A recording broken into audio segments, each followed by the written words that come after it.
Good afternoon. We'll get started in just a minute. I want to give folks another minute or so to get situated. If you don't have a pencil or pen and something to write with, you can go ahead and grab that now for yourself. You will need that throughout the presentation.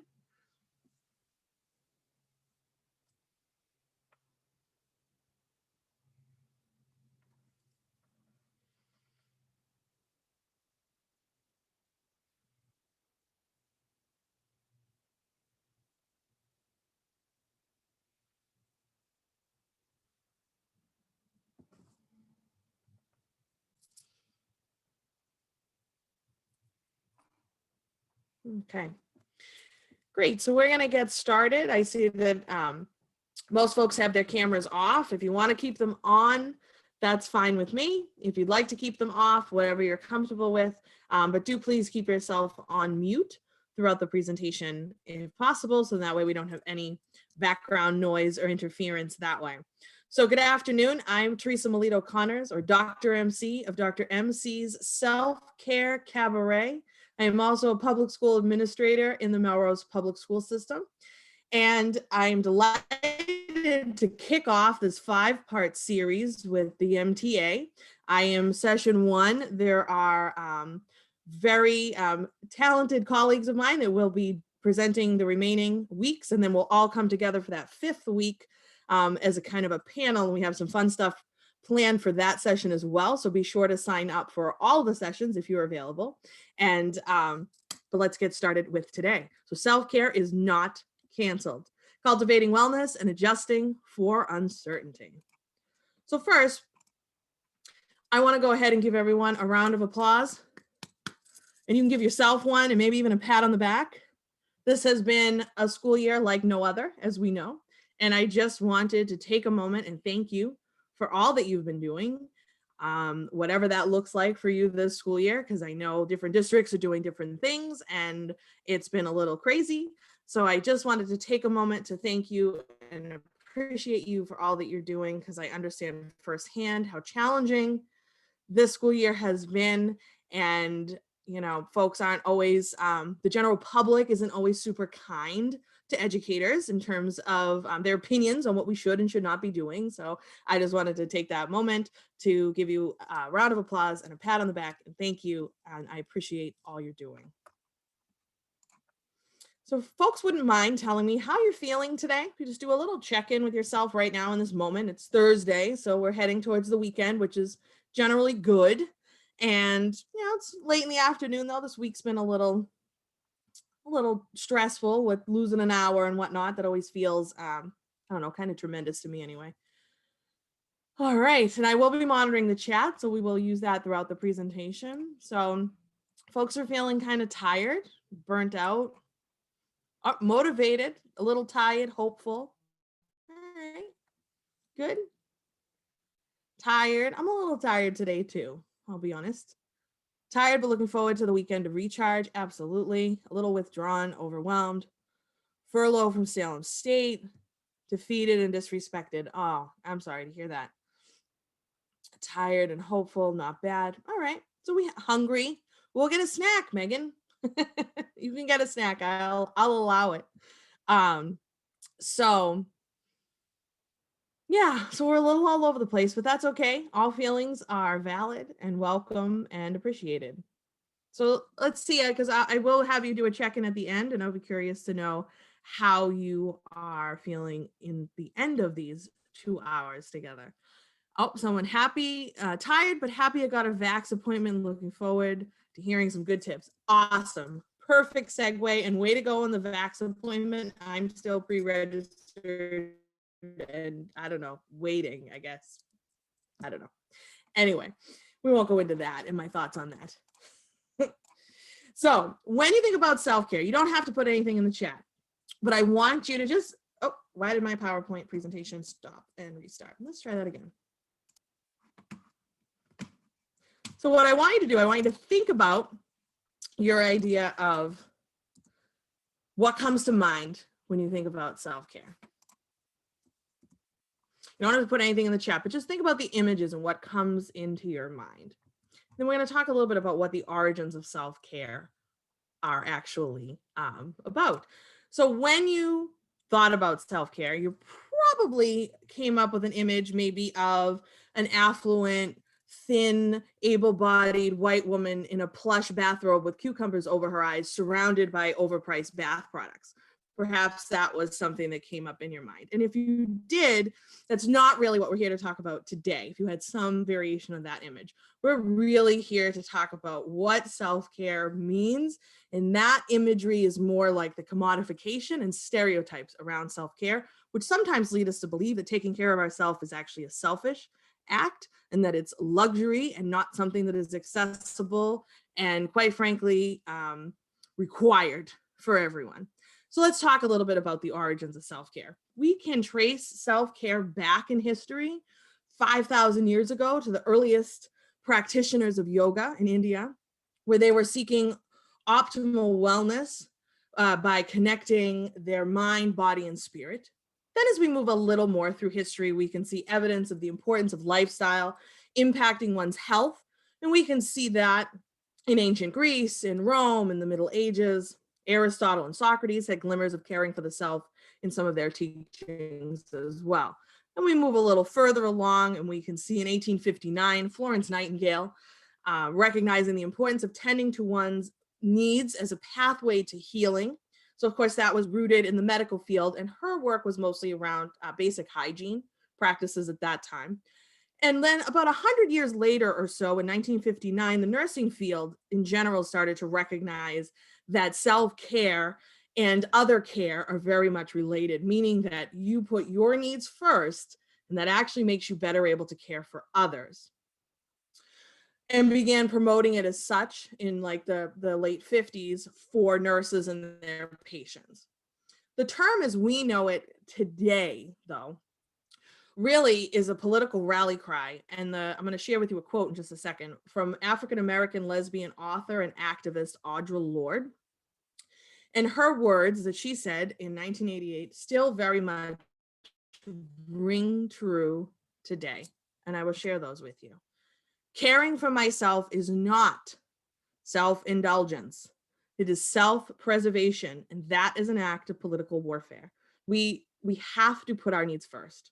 And especially as teachers and educators and folks working in schools, this can be tricky because we're givers. We're helping professionals by nature. That's why we're here. That's why we're doing this work. And we don't necessarily feel comfortable with putting ourselves first. But when you do, you actually are better able to care for others.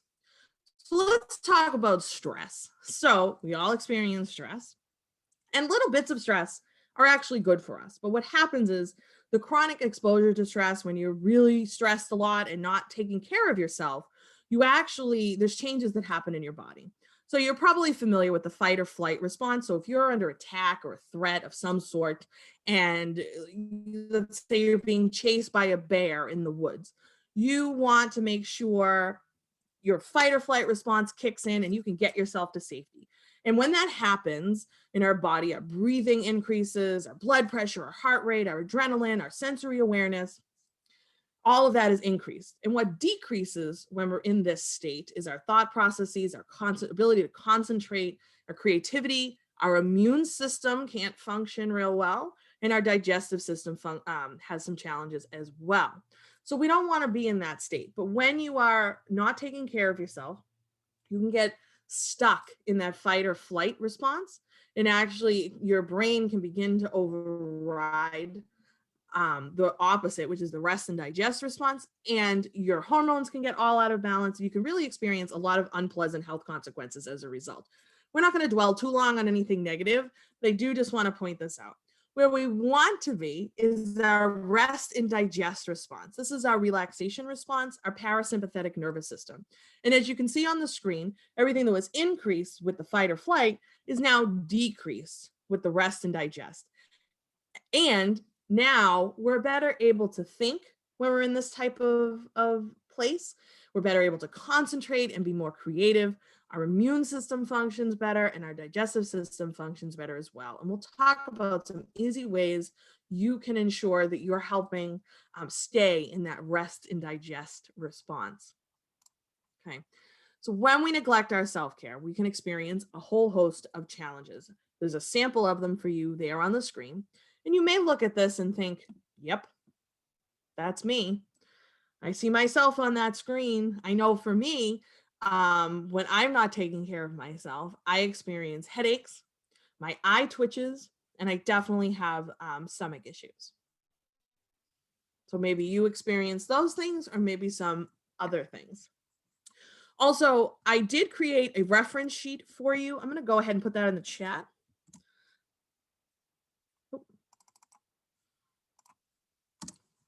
Actually, that was other contact information I just put in the chat. This is the reference sheet for you.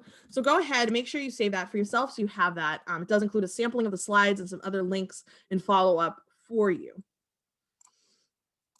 So let's define self-care. So this is what I mean when I'm talking about self-care. It is the daily process, foundational work required. It's not a one and done. You can't just, drop to the floor, do a little down dog or maybe a different yoga pose and call it a day and that's it. You did your self-care. You're good for another 6 months. No.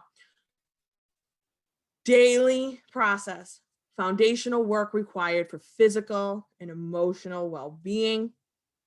So think of the foundation of a house. If you have a cracked, shaky, wobbly, weak foundation of a house, you're not going to have a very sustainable, strong, healthy, long-lasting house. So now that we define what self-care is, let's talk about what self-care is not. It is not optional. It is not chores for your to-do list. This shouldn't be something that you think about in that way. We have enough on our to-do lists, but this is really, it's what you do every day consistently so you can show up as the best you possible. And I know you might be thinking, this lady's crazy. I don't have time to do anything else. We'll talk about how to make it so it's not so burdensome and how you can start to incorporate it into your daily routine. It's also not selfish. It's not an emergency response or a quick fix, as we talked about. It's not like a one and done. It's not punishment or extreme or even dieting. That comes from a place of restriction. It's not abusing substances or talking badly about yourself, even if it's a means of motivation. Buying something that promises to make you love yourself more. Trust me, I've tried, doesn't work. Socializing for fear of missing out, or saying yes just because you're nice, or anything that shames your eating habits or your physical appearance, not self-care. So we're going to take an assessment together. So you will need a pencil and something to write on. I'm going to lead you through this assessment. This is it's a series of 24 questions, and it spans across the 10 domains of self-care. I want you, when you're answering these questions, to think about the last week or so, week or two in your life, just a little snapshot in time. And we're going to assess our strengths and weaknesses as they pertain to the 10 domains of self-care. This is not to make you feel bad. Chances are you are going to have some areas of weakness, if not mostly areas of weakness. That's okay. We're just looking to get a starting point. So let's get started. For your first section is mindful relaxation. There's going to be 4 questions on a scale of 1 to 5, with 1 being never and 5 being regularly. How many times in the last week did you do something creative to relax? Did you draw or play an instrument, or perhaps write or sing or organize or something along those lines that you would consider creative to relax in the last week? How many times?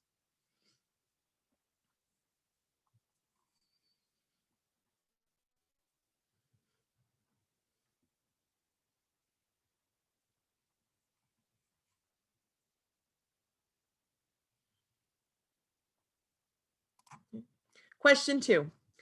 I listened to relax, maybe to music or a podcast or a radio show or rainforest sounds or something along those lines. How many times in the last week?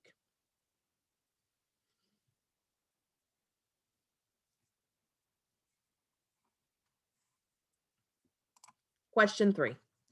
I sought out images to relax. So perhaps art or film or window shopping or outside in nature. Question 4.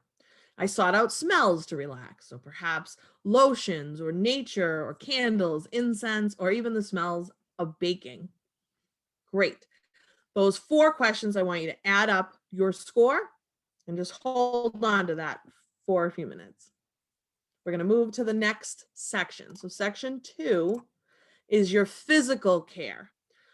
So in the last week or so, on a scale of 1 to 5, I ate a variety of nutritious foods. So vegetables, proteins, fruits, grains. How many times in the last week?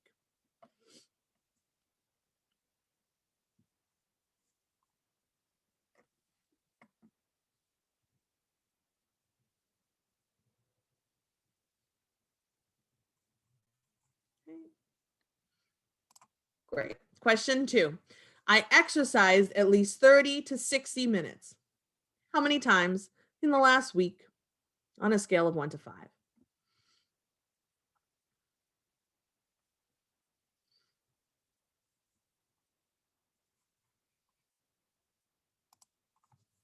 Question 3. I took part in sports, dance, or other scheduled physical activities. How many times in the last week on a scale of 1 to 5?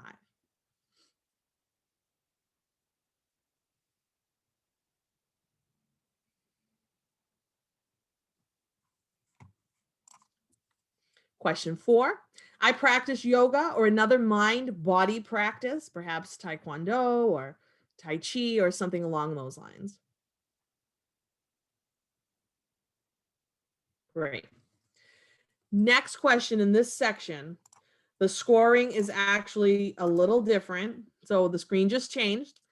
This is reverse scored. It's the only question like it in the assessment. I did sedentary activities instead of exercising.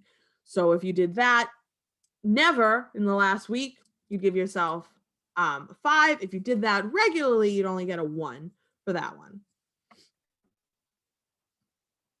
And you can go ahead and add up the scores from those past 5 questions, and that's your physical care score. And we're going to move on to the next section. Next section is self-compassion and purpose. 4 questions. In the last week, I kindly acknowledged my own challenges and difficulties. How many times? On a scale of 1 to 5. We're back to the normal scale now.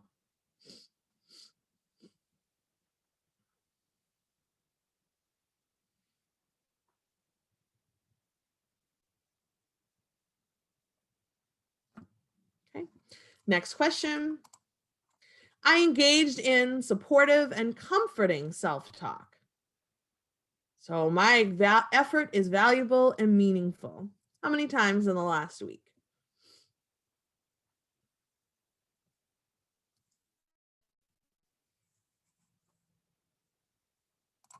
Question 3.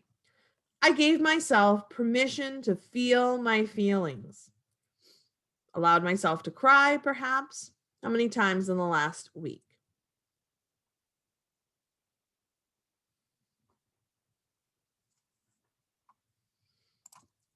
Last question in this section.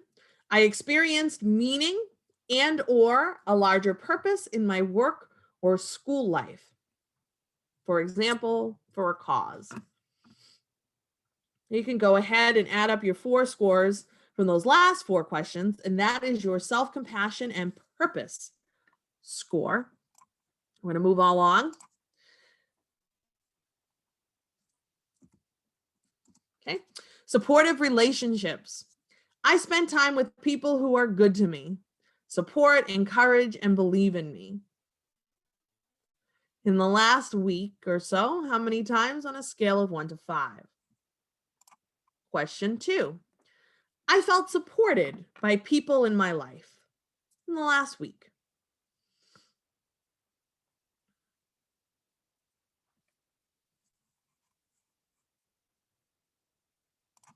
Next question. I felt confident that people in my life would respect my choice if I said no.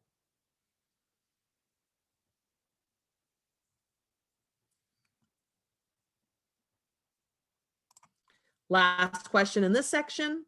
I felt that I had someone who would listen to me if I became upset, a friend or a counselor or a group of like-minded individuals.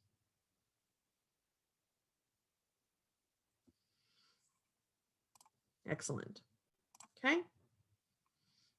Next section. We're almost through, I promise. I maintained a manageable schedule.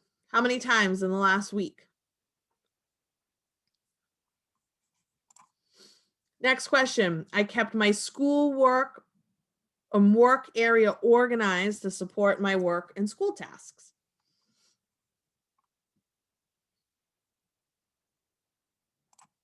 Next question. I maintain balance between the demands of others and what is important to me.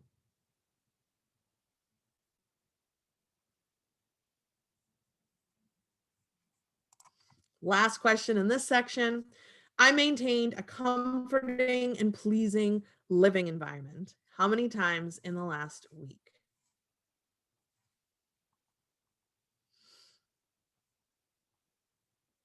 Great.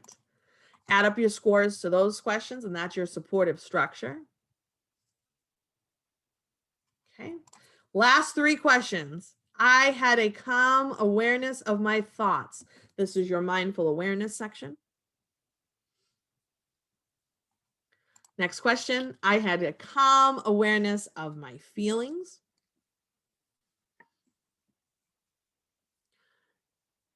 And last question. I had a calm awareness of my body.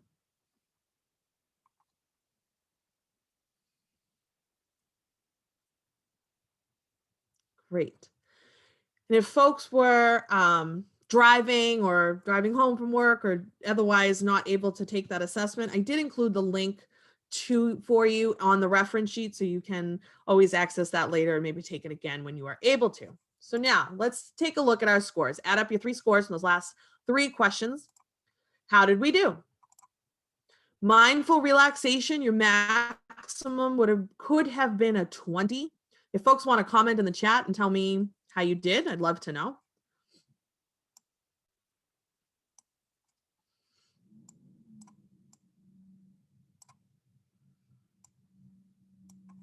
Okay. 9, 11, 15, 12, couple of 12s, 8, 5. Okay. 13, 15, 7. So a range, that's pretty common. So the closest you are to 20, the stronger that is an area of strength for you.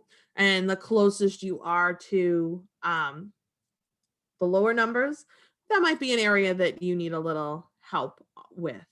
And someone in the chat saying I went too fast. I apologize for that. It's a little tricky to gauge, but you can always access the link later if you wanted to do it on your own.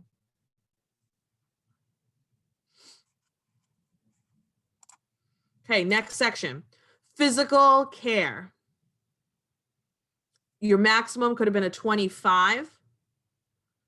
Okay, 11, 15. Okay, 10. Okay, no worries if it's low. Again, it's not to make you feel bad. just gives us a starting point. 16 out of 25. Okay. All right. So I see some room for improvement. No worries. Self-compassion and purpose, a maximum could have been 20. Okay, 15. Coming a little strong there. That's good. 16. Okay. No problem. I see that sad face next to that low score. That's okay. This is something we can work on. And we're gonna talk about all these domains. So you're gonna leave here with things you can do in each of these domains to help boost them up and make them areas of strength. Okay. Supportive relationships. This would have been out of 20.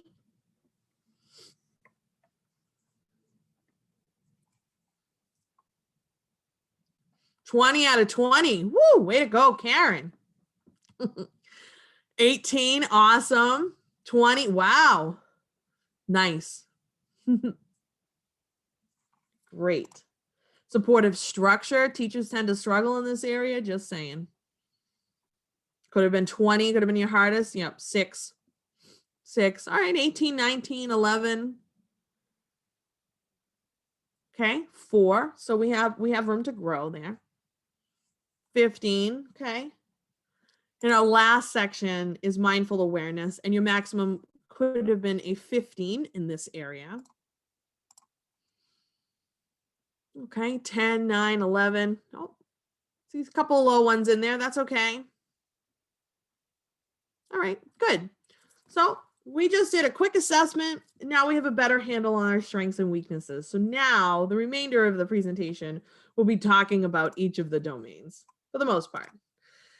So there are 10 known domains of self-care. They are listed for you on the screen: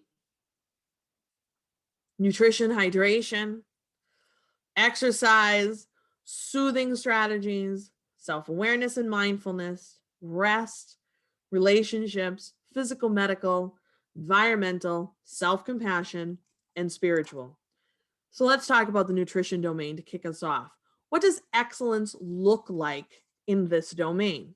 Well, generally speaking, we need to drink water, plain water, not soda or Gatorade or sugary drinks or things like that. Regular water, boring water. You can augment with polar seltzer or maybe even Pellegrino or something else along those lines, or non-caffeinated herbal tea, but you do want to make sure you're drinking some plain water as well. Additionally, we need to honor our hunger cues. What does that mean? Way easier said than done. But generally speaking, we need to eat when we're hungry and stop when we're full. Now, the only way we can really do that is if we slow down long enough and allow ourselves to listen to what our body is telling us. We don't have time to really dive deep into this, but this is actually an area that I'm very, very passionate about. I am in recovery for disordered eating and exercise bulimia, as well as atypical anorexia. So I do strive to practice intuitive eating. If you struggle with your relationship with food and you're thinking, wow, what is this intuitive eating? I strongly encourage you to do some research and look into it. Make sure you're following and listening to people that are actual experts in intuitive eating. There's some diet culture folks that are starting to co-opt that term and use it in ways that are not authentic to the true framework. So you want to look for the original book by Evelyn Tribole and Elise Resch. Also, right, hot off the press, released this week, Evelyn Tribole has a new book called Intuitive Eating for Every Day. Maybe something to add to your reading list. As well as the book Health at Every Size is another book to look into. Someone saying else, please repeat. I'm not sure what section you'd like me to repeat, but the book I mentioned is called Intuitive Eating by Evelyn Tribole and Elise Resch. And this is her new book, Intuitive Eating for Every Day.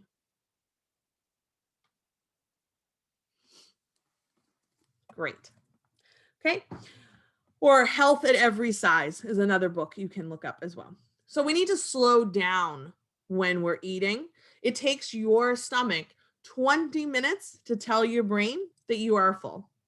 So if you're choking down food or running from meeting to meeting and really not allowing yourself to eat, you're probably not listening to your body telling you when you're full and when you're hungry. And we tend to have complicated relationships in this area. Ideally, we don't want to skip meals. So that means we eat our breakfast, our lunch, our dinner, and snacks when needed, and eat a variety of nutritious foods. And as much as possible, try to plan out your foods and snacks. I try to do that a little bit, at least, on Sunday, I created my own muffin recipe with various ingredients that I share on Instagram, and you can follow me. It's a pomegranate lemon poppy seed muffin that my husband and I have both been enjoying. So, on Sunday, I'm going to make the breakfast muffins for the week. And I'm just generally going to think about what I'm going to eat for lunch, maybe what we're going to have for dinner. I don't stress about it. It's not in a calorie counting restrictive way, but it's really just setting myself up for success for the week. Okay. Our next domain of self-care is the exercise domain. We have to move our body. You have to move. Now, you do not have to do anything crazy or extreme or even go into the gym. If that doesn't bring you joy, to strap yourself to a treadmill for 45 minutes and walk to nowhere, if that's enjoyable to you, then go for it. But chances are we force ourselves sometimes to move our bodies because we want to punish ourselves for maybe something we ate or didn't do or whatever. So we want to make sure that when we move our body, it should be for joy. It should feel good. And if it doesn't feel good, it's worth figuring out what will feel good for your body. So the American Heart Association tells us that we should get at least 10,000 steps a day. That's a lot of steps. More recent research tells us, though, if you're not getting at least 5,000, you should probably reevaluate your lifestyle and try to make some choices. So at least you're hitting 5,000 a day, generally speaking. You can figure that out. Our smartphones come equipped with pacer apps. There's also, of course, a Fitbit or a pedometer or something else you can wear to help figure out what your daily step count is on average. And it's worth knowing. Ideally, we don't want to sit for long periods of time. And again, we want to engage in fun physical activities. For myself, that's dancing, that's swimming, that's walking. You're not going to find me in a gym. You're not going to find me doing CrossFit or a Spartan race or something, running a marathon. That's just not activities that I find joyful. You don't need to exercise in excess or participate in anything extreme, but it is really important that you move your body. It can be little bursts, a couple of stretches, maybe riding a stationary bike for a couple of minutes. 5-minute dance parties are like my favorite thing. You just have to move. Especially right now, so many options for online classes, so much free content and good free content on YouTube to access. And again, you'll notice a theme with scheduling and planning out so that you're going to be as successful as possible. I know that this stuff is the first thing to go out the window. That's why I dedicated my PhD dissertation studies to self-care and renewal for leaders and teachers, because I know that these are the things we just let go by the wayside when we're starting to feel stressed or when we're starting, there's always competing priorities, but you have to make yourself a priority. And again, we will talk a little bit more about how to do that towards the end. Okay. Soothing strategies, our next domain. This is where we want to engage in deep breathing practices. Deep breathing exercises are so underutilized and so powerful. It's easy, free, and effective. I mean, what else more could we want? When you do deep breathing, you also trigger your parasympathetic nervous system. So that rest and digest response that we talked about in the beginning of the presentation, you help activate that when you breathe. That's awesome. So we want to make sure we're doing things that calm our nervous system, help restore balance and promote mental clarity. We can also think about calming things, maybe watch videos of kittens online, maybe that helps, or do something physical, intellectual, interpersonal, or creative to relax. You can use smells or sounds or other tactile experiences to help you relax. And again, you have to prioritize these activities. I haven't played with it yet because it just arrived today, but it's called Pinch Me Dough. And it was featured on Shark Tank, I don't know, a couple weeks ago. My mom saw it and she was like, you got to buy this stuff. So I did. So I just bought 2. It just came today. And it's this scented dough. And the idea is something that you can, have in your hands. We think about these things for our students. We don't always think about them for ourselves. But it also has the calming scent with it, so you can really help promote and engage the senses and really help self-soothe. So let's just practice some deep breathing. So if it's comfortable for you, I invite you to put a hand on your chest and one on your stomach. And we're going to enclose your eyes or lower your gaze, but we're going to breathe in nice and deep through our nose and fill that belly nice and big. And then you're going to exhale through your mouth. And we always breathe in through the nose. Our nose has little fibers and hairs and other things up there that actually help us purify the air so that you're allowing a more even distribution of oxygen to your lung and your other organs. So we want to make sure that we're being mindful of that. So in through the nose, out through the mouth. Now, pro tip, make your exhale longer than your inhale. And that helps trigger that rest and digest response where we want to be. So, hand on chest, hand on belly. We'll do 3 rounds. Nice big deep breath in through the nose and out.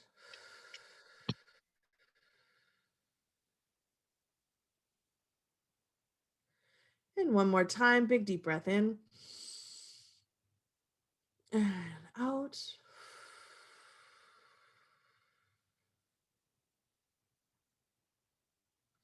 And one more time, in through the nose and out.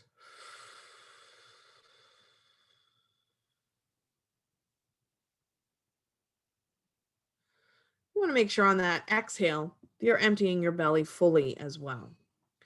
Again, quick, easy, effective, and free. If you can get to a place where this is just something you can do, maybe you do it once a day, maybe you do it every hour, whatever you can do, a couple of times a day, you will start to notice that it will actually calm your whole sense of being. Okay. Our self-awareness and our mindfulness domains. So what can we do here? How do we practice excellence in this domain? Well, we want to make sure we have a calming awareness of our thoughts, our feelings, and our body. We carefully select the thoughts and feelings we allow to guide our actions. We can practice meditation in some form.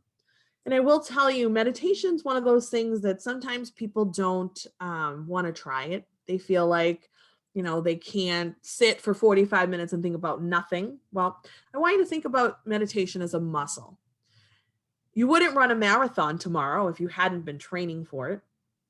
You're probably not going to be able to sit and meditate for 45 minutes your first time out either. But even 2, 3, 5-minute meditations are very beneficial. So I would encourage you to start small and see how you feel. There's lots of apps that offer free subscriptions for teachers, like Calm is one of them. And you can really start to build your practice, or you just stay with the small 2, 3, 5-minute meditations. And you can do it in any position you want. You can do it lying down in bed, sitting in a chair, or of course, sitting on the floor if that's what you prefer. Somebody in the chat, Headspace. Headspace is a great app. And actually the whole premise behind Headspace, correct me if I'm wrong, Elizabeth, but doesn't it kind of train you to build up to longer meditations? You start really small, and then over a period of time, they try and build you up to like 10 minutes. Yeah, 5 minutes at first. Awesome. Insight timer is also very good. 3 levels of practice. Yep. Yeah, Headspace is a great one. Calm, Aura, Insight timer. There's a bunch. So definitely you can play around and find the one that's works for you. Mindful or intuitive eating can also fall into this category. Yoga or another mind-body practice.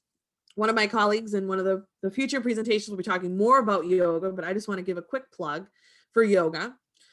Yoga is another one of those things that we tend to put up a lot of false barriers, right? My body's too big, I'm too old, I'm not flexible, I'm this, I'm that, the other thing. And we don't even try. But I would encourage you to try. I firmly believe, and my lived experience supports, that every body can do yoga. And it's okay to modify poses, do chair poses, use props, whatever you have to do so you feel comfortable in your body. But it's really an important practice to have that mind-body connection and connect your breath to movement and to really get that connection. So even like I said, simple chair poses, simple yoga poses can really be beneficial. Standing poses, modified, whatever, it's all beneficial. So someone's asking for suggestions of a good one online. You're talking about for yoga, Elizabeth? Yes. Okay, cool. I would look up, a lot of people recommend yoga for a bigger person. Yep, absolutely. Check out yoga by Adriene, or yoga with Adriene, as well as there's a couple of people I follow on Instagram. One is Tiffany Crow. And another one is Jessamyn Stanley, Jessamyn Stanley.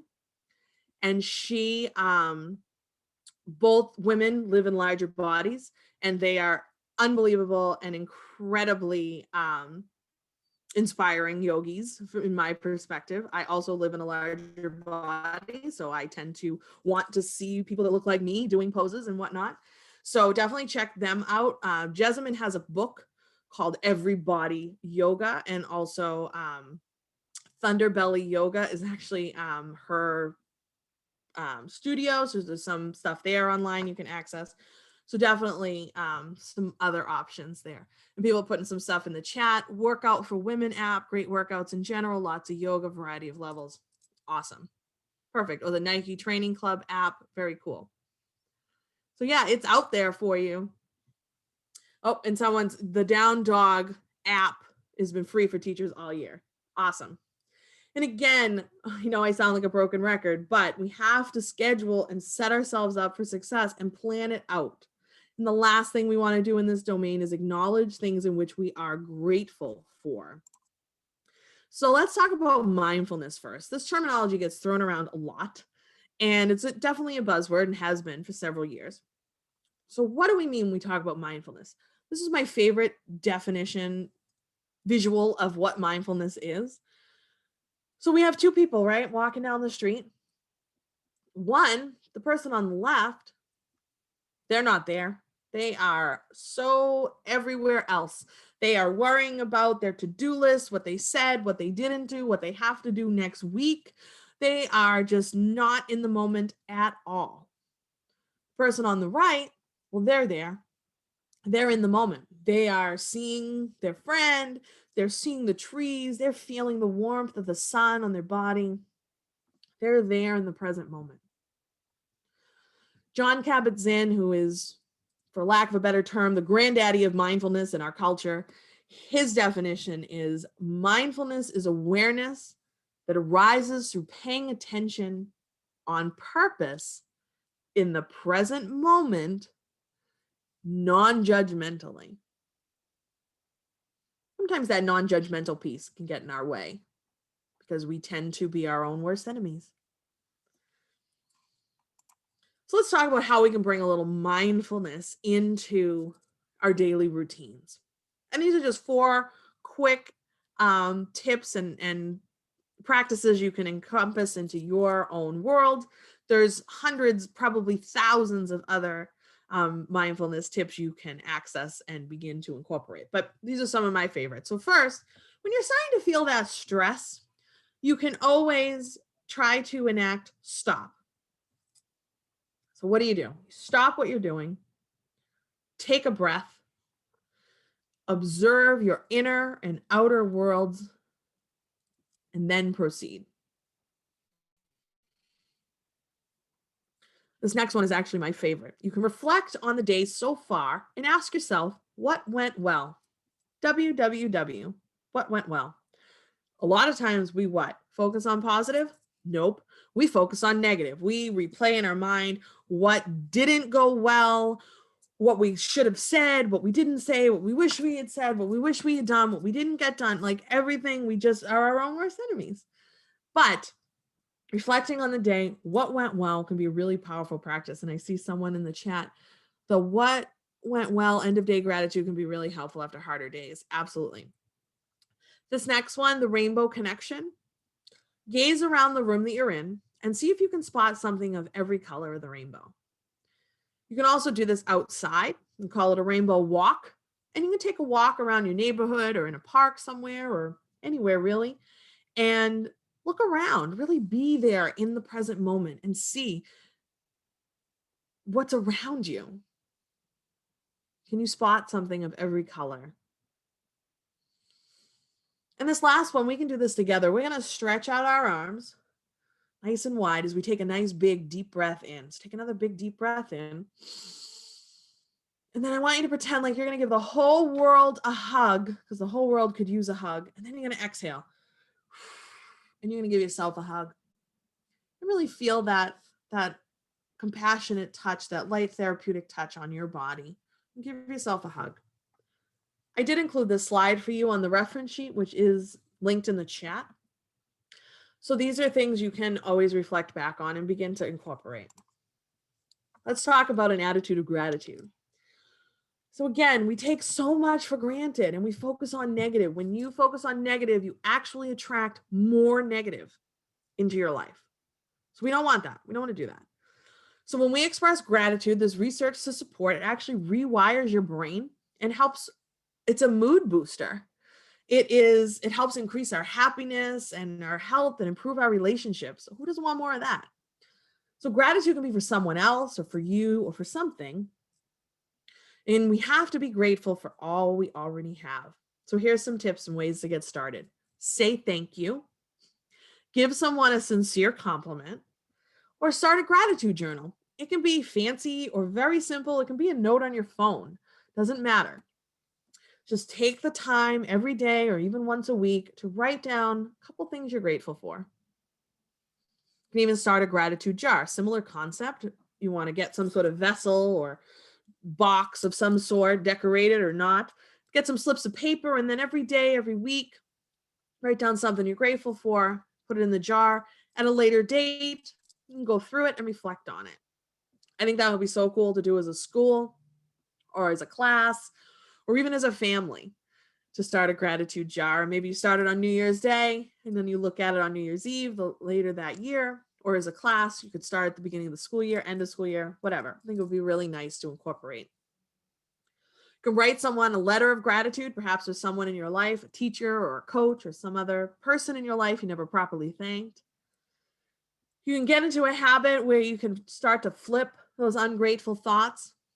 So what I think would be helpful is maybe you create a Google Doc or a note on your phone with a running inventory of things you're grateful for, somewhere where you can easily access it. And then if you catch yourself in those moments, maybe where you're feeling less than grateful, you can quickly refer to your gratitude inventory and really just take a moment to reflect on all you have to be grateful for.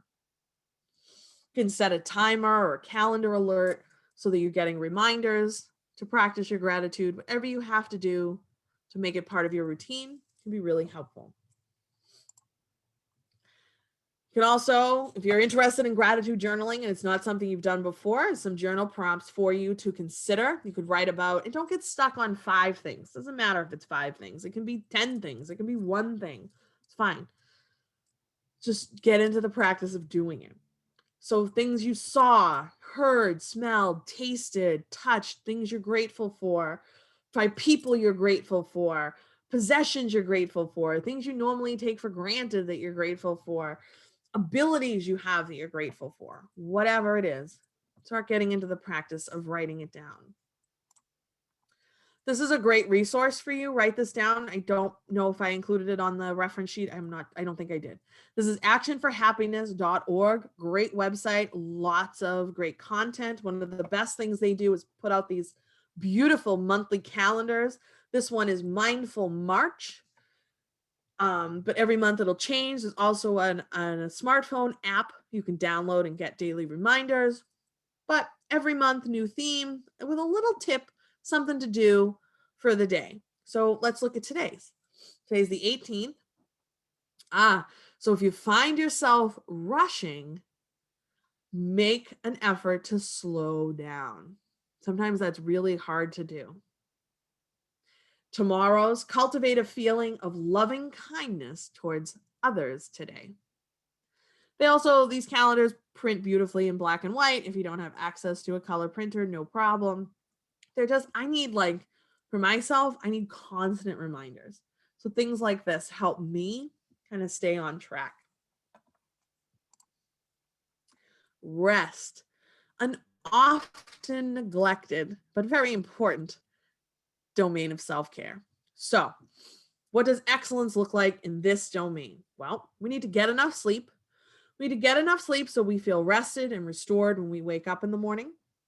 If you wake up and feel like you have to chug a gallon of coffee to function, you're probably not getting as good a sleep as you could. Ideally, 7 to 9 hours. That's what research supports. You can use a Fitbit or another activity tracker or a smartwatch to maybe get a little insight into your sleep habits. I did that and was a little astounded that my sleep was poor. And I purchased a weighted blanket to help correct that, and it has worked so far. It has worked well for me. So I do recommend that. You'll notice that there are some links in this presentation. Those are actually just links to blog posts that I have written, not just, but links to blog posts I've written that are available on my website. They're also available on the reference sheet. I put several links to blog articles on that sheet for you, as well as you can find them on my website at drmcselfcare.com. But in case you're wondering what those are. So someone else in the chat, yes to a weighted blanket. We'll talk more about that in a bit. Additionally, we want to plan restful, rejuvenating breaks throughout the day. Rest when needed. It's okay. I promise the world will go on turning if you take a break. You might not feel it, but I promise it will. We can plan and schedule pleasant activities that are not work or school related. Take time away from electronics, especially now, lots of noise.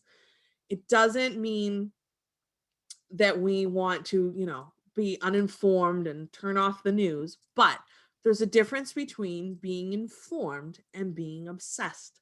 And it's a fine line. So we do want to be careful about that. When you're constantly exposed to sensationalized news and things that it actually impacts your nervous system, it makes it really difficult for you to calm down. We can also make time in our schedule for enough sleep. What a concept. So what that means is if you're like me and you need 8 hours of sleep, let's say I get up at 6 o'clock in the morning, my little tail then better be in bed by 10 p.m. or I'm already setting myself up for failure. If I don't go to bed till, let's say, 2 o'clock in the morning, I'm not going to feel very good the next day on 4 hours of sleep. So as much as possible, and if you struggle with this, see if you can make little tweaks. Like maybe you try and go to bed 15 minutes early. See how that feels, 15 minutes earlier. And someone's asking for the brand of weighted blanket. Yes, it is called Alpha Home. And I just put the reference sheet in the chat again. If you go to the reference sheet, you will see my Bitmoji classroom, which we'll talk about more at the end. And there's a link to the weighted blanket in there as well. So you do have it. Okay, let's talk about tips for improving our sleep. So what else can we do? Generally speaking, we want to make sure that the bedroom temperature is about 68 degrees. That's the ideal bedroom temperature for sleeping. Drinking water helps your body regulate its temperature. We can also play around with cooling sheets or mattress toppers to if you need to play around with that. Try as much as possible to keep the bedroom just for sleep. We don't want to be working in the bedroom. That confuses your brain that it's a space for work, and it makes it really hard to relax and go to sleep when your brain thinks you're in a workspace. We want to limit light sources. So any outside light pollution, light from devices, we want to sleep in as close to darkness as possible. And try to stop device use at least like an hour before bed. You can journal to help promote better sleep. Get that junk out of your head. I know for me, I like to update my to-do list because sometimes, for me, if I put it down on my to-do list, then I can relax and I know that it'll get done because I wrote it down. Doing a gratitude list or even practicing what went well at the end of the night before bed. Great tips. You can also listen to things like a guided meditation or a visualization or hypnosis or white noise or something along those lines. You can do some gentle yoga or deep breathing. Even that basic deep breathing we did, that's very beneficial. You want to be careful with other forms of exercise that may be too energizing. So maybe a Zumba class late at night might not be the best thing for you if that is hard to wind down afterwards. Your diet and supplements play a factor in how well you sleep. So that afternoon cup of coffee could be hindering your ability to get a good night's sleep. as well as any supplements and vitamins. If you take certain vitamins and supplements are meant to be taken earlier in the day because they have energizing qualities. So if you're taking them too late in the day, that could be impacting you as well. Additionally, the food that we eat sometimes has energizing qualities like carbohydrates. So if you're eating a lot of carbs or sugar later in the evening before bed, that could play a factor. Lavender, the smell of lavender is known to promote calmness. So perhaps a lavender scented eye pillow or a room spray or incense or a diffuser or something along those lines of the smell of lavender could be really helpful. A weighted blanket. So with a weighted blanket, you want to aim for 8 to 10% of your body weight.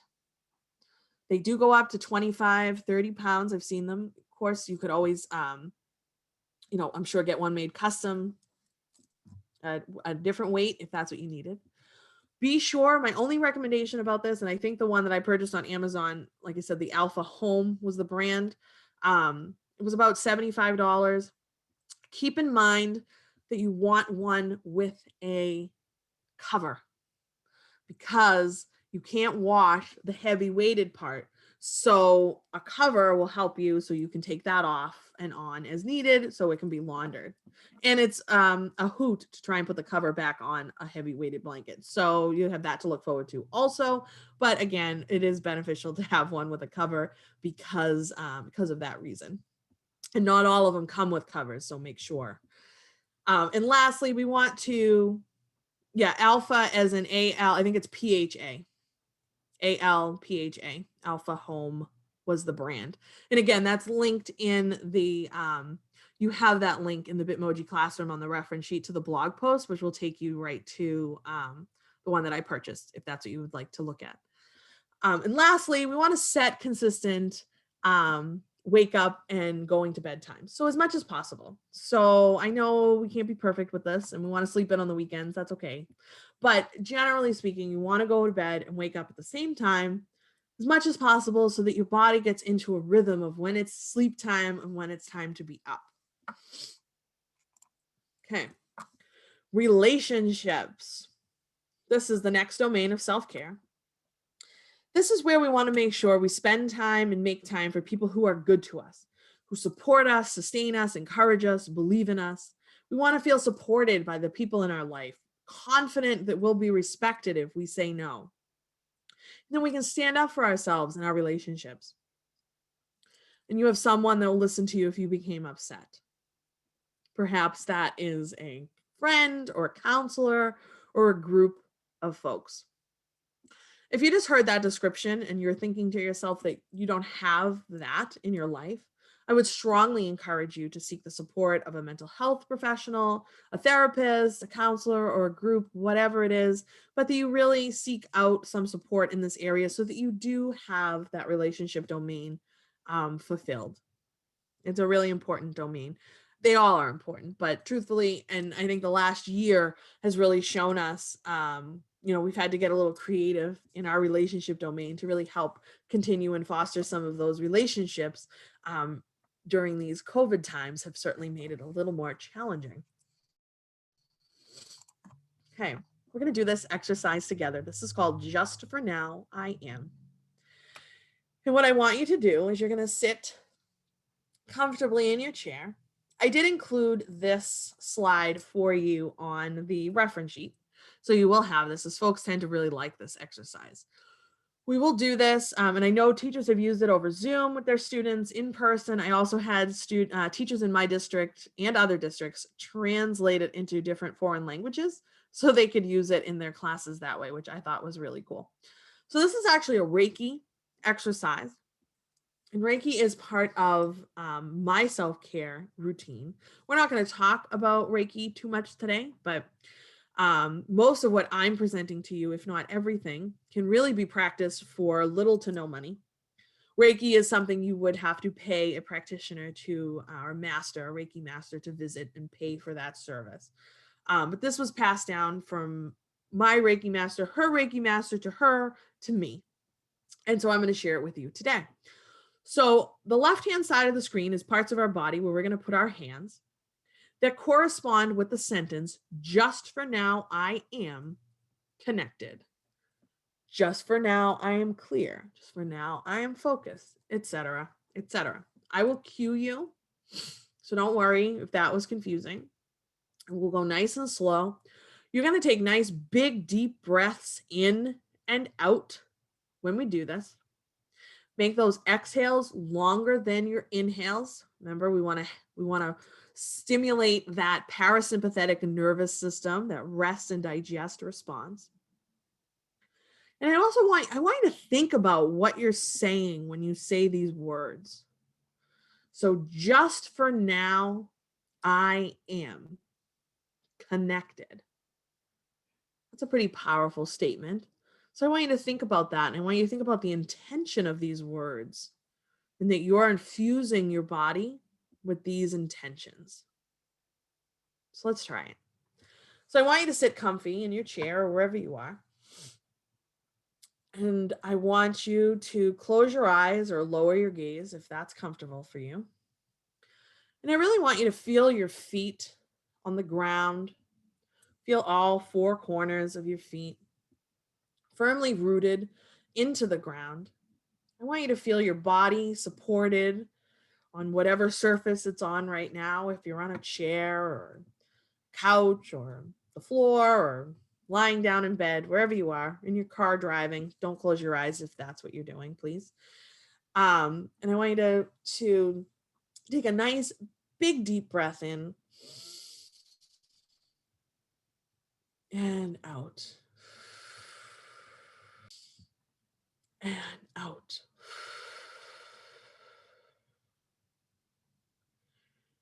Just for now, I am connected. Move your hands to your eyes. Take a nice big deep breath in and out.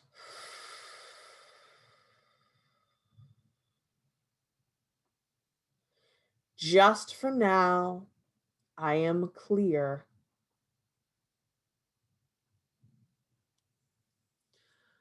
Move your hands to the side of your head. Take a nice big deep breath in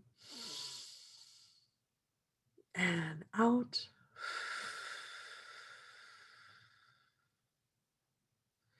Just for now, I am focused.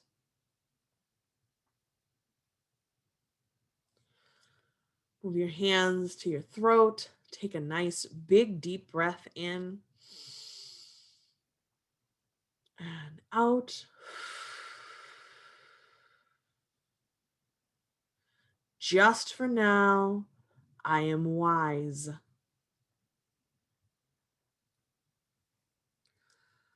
Move your hands to your shoulders. Take a nice big deep breath in and out.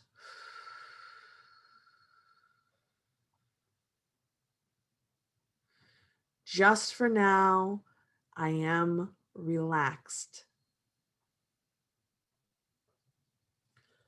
Move your hands to your heart.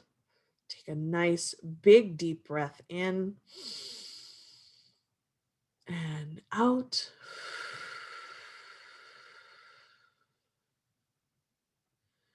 Just for now, I am grateful.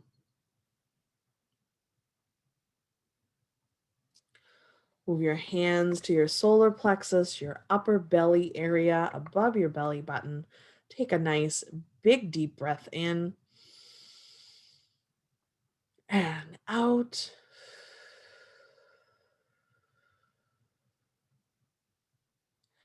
Just for now, I am calm. Move your hands to your abdomen, your lower belly area. Take a nice big deep breath in and out.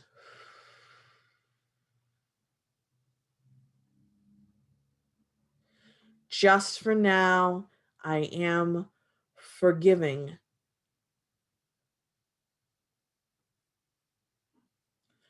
Move your hands to your lap. Take one last big deep breath in through your nose and a nice long exhale.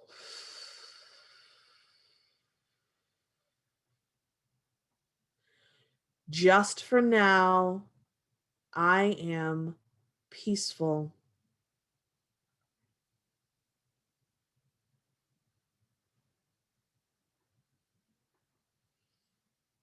Nice. I hope that felt good and you enjoyed that. I always can feel myself come way down after I do that exercise. So I give that to you. I hope you enjoy it. You're welcome to people in the chat. Great. And if you haven't gotten enough of my sassy Boston accent after these 2 hours together, I do have lots of content on my Facebook page and my Instagram profile. I share little videos and reels and tips, and there is a recording of this, which I actually, I believe I included on the reference sheet for you as well to access later in case you want to do that again. It's a really great, it's one of my favorite exercises. Okay. Our physical medical domain. This is where we need to engage in and access medical care. We need to go to those annual checkups and annual visits to any specialists we may see, or perhaps you have to go more than annually, but that we go and that we do them. The same when it comes to dental care. Want to engage in and access that as well. Now, with that being said, I am going to give you my 2 cents on this. Take it or leave it. But I encourage you, when we talk about the physical medical domain, that when you are working with your medical healthcare professionals, that you have someone who is a partner in your healthcare with you. You have the right to ask questions, to do your own research, to ask for a second opinion. You don't have to take what every medical professional says to you at face value. They're human. They may make mistakes. They may have their own bias towards whatever. So we want to make sure that when we're thinking about this domain, and my lived experience and other members of my family have experienced bias when it comes to medical health care due to body size. So I would just encourage you that, to make sure it feels comfortable and that you're working with people, again, that are partners with you in your healthcare and that will really listen to you and help you figure out the root of what may be causing dis-ease in your body and really get to the root of the issues and support you in that endeavor. We're quick as a culture and as a society to throw drugs at problems without necessarily being willing to explore the root cause of the issue. So that's my friendly warning on that, or my friendly, I don't know, tip, thoughts, whatever. Some people bristle when I say that, and that doesn't resonate with everyone, but I do strongly believe in it. So wanted to just make that point to you as well. And someone in the chat will share this with my 2nd grade class for a mindful Monday, beginning and end the day. Cool. That sounds awesome. Additionally, when it comes to this domain, we also want to make sure we're practicing cleanliness and hygiene in our body. And then we refrain from smoking or drug use and limit any alcohol intake. Okay. Lots of talk about immune systems these days, especially being in the midst of a global pandemic. It's kind of an important topic. It's always an important topic, but now maybe more than in the past, folks are paying attention to it a little bit more. So here are the 4 known ways we can help make sure our immune system is functioning in tip-top shape. So what are they? Well, we need to get adequate rest. So that's 7 to 9 hours of sleep every night.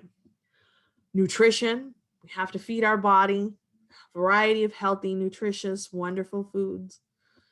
We want to do things to limit our stress and move our body. We have to exercise. Those 4 things will promote a healthy immune system. In other words, practicing self-care. Oh my God, look at that. So by practicing self-care, by putting your needs first, you are making sure you're going to be as healthy and strong as possible, the best you that you can be. Unhappy, stressed out teachers don't have happy, high achieving, flourishing students. So you have to put your needs on first. I know it's a cliche, but when you're in an airplane, what do they tell you to do? Your oxygen mask on first before you help others. So you may have heard this slide about the immune system. So getting at rest, nutrition, reducing stress, and exercise. You might be thinking to yourself, well, I read that I can take elderberry and goji berry and whatever, and that's going to help me beat the Rona. Okay, fine. If that's what you want to do and you want to take supplements, go for it. But when it comes to vitamins and supplements and things like that, there's a lot of conflicting opinions and research around them. How are they processed? How does your body absorb them? How are they made? What else is in there? Is there other things that are added that aren't necessary? When do you take them? Do you take them with food? Do you take them with water? Do you take them in the morning? Do you take them at night? How many times a day do you take them? When you go to the bathroom, do you just eliminate it? Like, can you develop a toxicity to it? There's all sorts of questions that arise when we start to think about vitamins and supplements. And that doesn't mean that vitamins and supplements are bad, certainly. But these are the 4 known indisputable ways to make sure you have a healthy functioning immune system. Rest, nutrition, activities to reduce stress, and moving our body. Okay. We can't forget about our eyes in all of this, especially with all this increased screen time. So let's do this together now. We're going to do a little exercise. I want you to look at something in the room that you're in that's 20 feet away, or if you're near a window, look out the window. You're going to focus on something 20 feet away every 20 minutes for 20 seconds. So let's do it. Ready?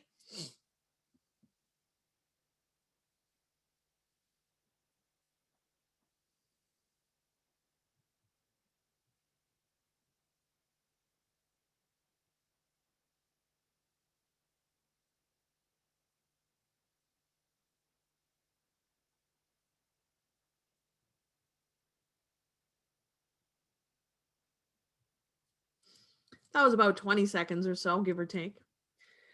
So additionally, when we think about our eye health, proper lighting is beneficial for our eyes. So we're not straining. Taking regular breaks, so that 20-20-20. Proper eyewear. So if you're like me and need to rely on the power of glasses, you want to make sure that those prescriptions are up to date and that you're wearing the proper prescription and eyewear for whatever you need. Oops.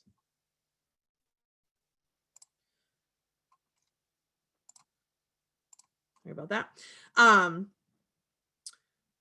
Eye drops can also be beneficial. You want to keep your posture in mind. Sometimes we slouch when we're at the computer. We want to make sure we're standing up straight. If you're prone to headaches, I recommend lavender, oil, ice packs, blue light blocking glasses, or even some neck stretches. And we're going to do some of those together. And someone else, refresh drops are great. Thank you, Robin. I've used those before too. They are helpful if you have, dry eye or just anything like that. And the air quality in your space also plays a factor in how healthy your eyes are. When it comes to blue light blocking glasses, there's also, you can get now for your computer screen, like a blue light blocking like screen guard or screen protector that may be helpful for you, so that you make sure that you're not, if you're sensitive to blue light, that you're blocking that as much as possible. So let's do some neck stretches together. So I was noticing back at early COVID, so about a year ago, I was experiencing really like a lot of tension in this area, in the base of my skull, my neck, and my upper chest area and shoulders. Really uncomfortable tension. It was mostly stress and just everything that was going on at that time. So instead of popping Motrin or potentially something stronger, I decided to let me play around. Let me try and do some neck stretches intentionally and regularly and see if that helps. And it did. So I'm going to share with you what I did. And I do try to do this regularly so that that tension doesn't build up. So what we're going to do, you're going to do this very slowly. Listen to your body. There is no prize for someone that has the most bendable neck. So no need to go to the extreme. Just go where you feel a stretch in your body.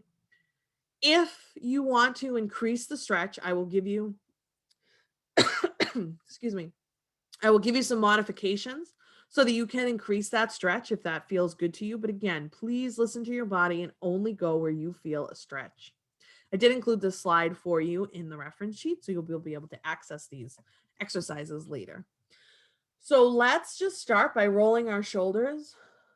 Let's go back a couple of times, maybe 3, 4 times. And then go in the opposite direction. You may feel some tightness, maybe some creaking or crackling in there. That's okay. And now you're going to just lower one ear to your shoulder. You should already feel a stretch on the opposite side just by hanging here. But if you want to increase it, go ahead and gently place your hand. You can even use your other hand on your chin. Just help to increase that stretch.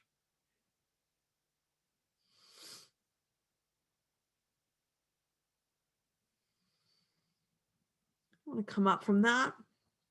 And then I'm going to go to the opposite side. If you feel a stretch here, that's great.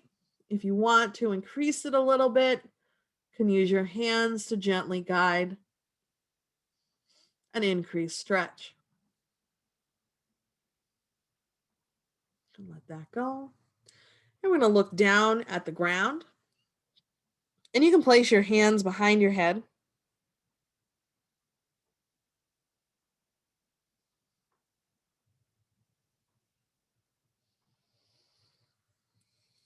I'll let that go. Now we're going to look up at the sky. And same thing. You can use your hands to gently push on your chin.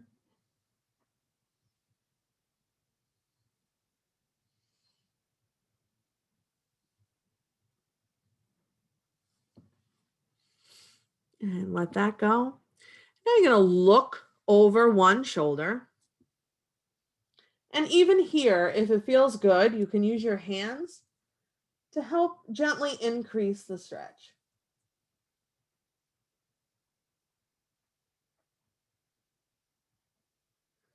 You can let that go. And now go to the other side, whichever side you didn't just do. And again, use the hands if it feels good.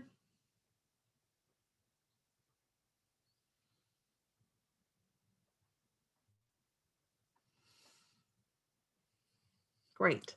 Now what I want you to do is take your 2 fingers on each hand, and I want you to put them up behind your head at the base of your skull on either side of the very tippity top of your spine, where your skull meets your neck. And I want you to kind of gently massage that area and maybe make some circles. Apply a little bit of gentle pressure. I want you to pretend like you're a bobblehead and you're going to pop your head right off your neck. We're just creating a little bit of space there at the top of our spine. If you've ever done a yoga class and at the end when you're lying in Shavasana, sometimes the teacher comes over and gently cradles your head and pulls on it ever so gently. Same concept. I'm going to let that go. And now we're going to end with just some neck circles if that feels good, or maybe I prefer half circles.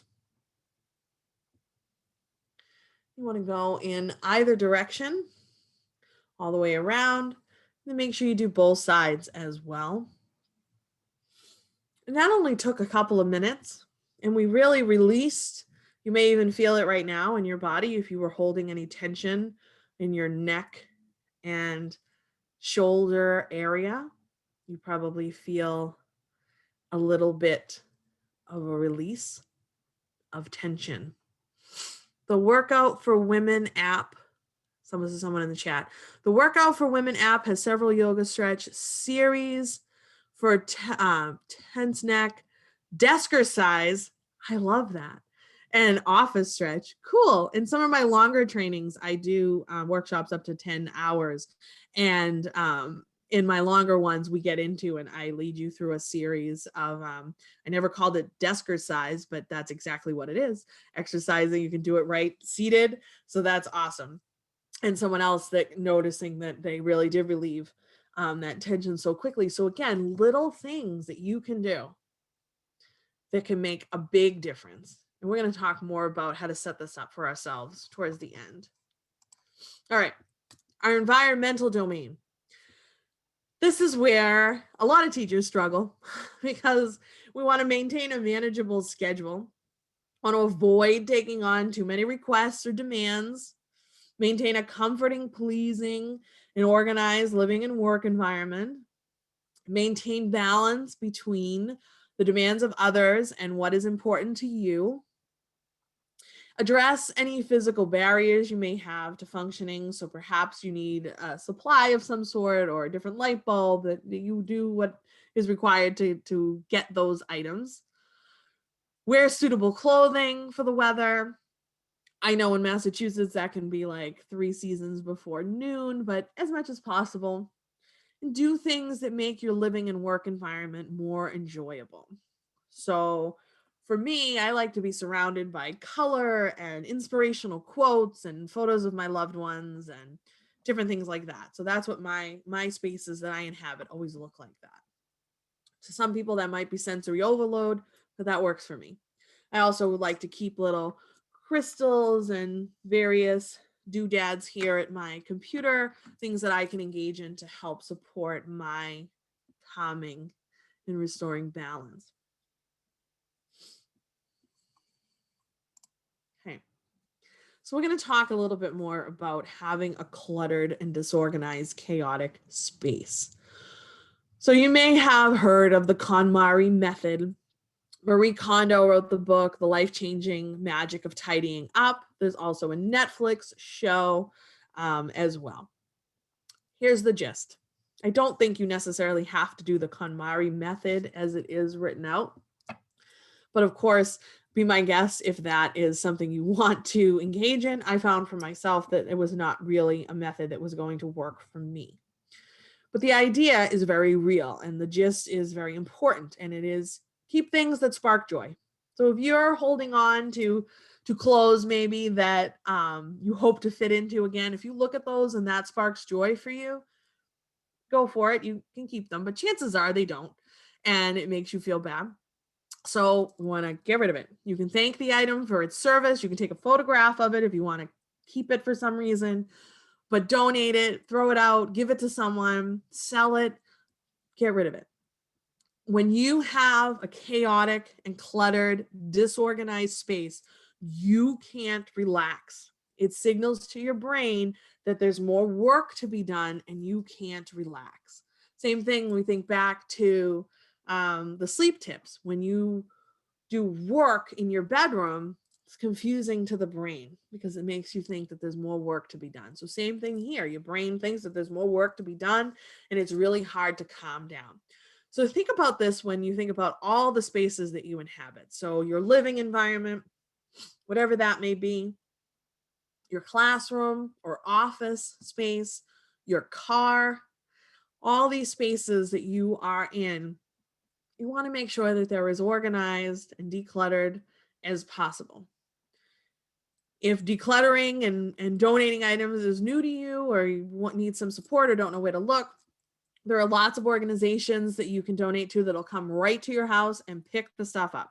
You put it outside in the morning, they're coming, schedule it in advance, get a tax receipt after they come pick it up.